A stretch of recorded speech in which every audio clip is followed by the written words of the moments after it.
வணக்கம். தமிழ்நாட்டின் வாசல் வர வந்துட்ட பேராபத்தை பத்தி நேற்று நான் வீடியோவில் சொல்லியிருந்தேன். டீலிமிட்டேஷன் பேர்ல தனது லிமிட்டை தாண்டி பாஜக அரசு தமிழ்நாடு உள்ளிட்ட தென் மாநிலங்களை வஞ்சிக்குது. வட மாநிலங்களுக்கு அரசியல் வலிமையை மேலும் வாரி வழங்குற மாதிரியோ, தென் மாநிலங்கள் அரசியல் வலிமையை இழப்பது மாதிரியோ நடந்தா தமிழ்நாடு பார்த்துக்கிட்டு சும்மா இருக்காது. ஒவ்வொரு குடும்பமும் தெருவுக்கு வந்து போராடும்னு சொல்லியிருந்தேன். யார் நல்லது சொன்னாலும் கேட்காத ஒன்றிய பாஜக அரசு இதையும் கேட்கல. சட்ட திருத்தம் கொண்டு வந்து நாடாளுமன்றத்தில் தமிழ்நாட்டின் குரலை ஒடுக்க பார்க்கிறாங்க.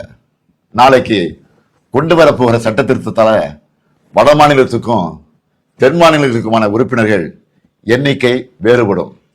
சும்மா பெயரளவுக்கு தமிழ்நாடு உள்ளிட்ட தென் மாநிலங்களுக்கு தொகுதி அதிகரிக்கணும்னு சொல்லிட்டு அவங்களுக்கு சாதகமான வட மாநிலங்களுக்கு மிக மிக கூடுதலா தொகுதிகள் அதிகரித்து நம்ம தென் மாநிலங்களின் பிரதிநிதித்துவமே தேவை இல்லை என்ற நிலைமையை கொண்டு வர போறாங்க. இதைத்தான் எங்களுக்கு கிடைக்கப்படும் மாபெரும்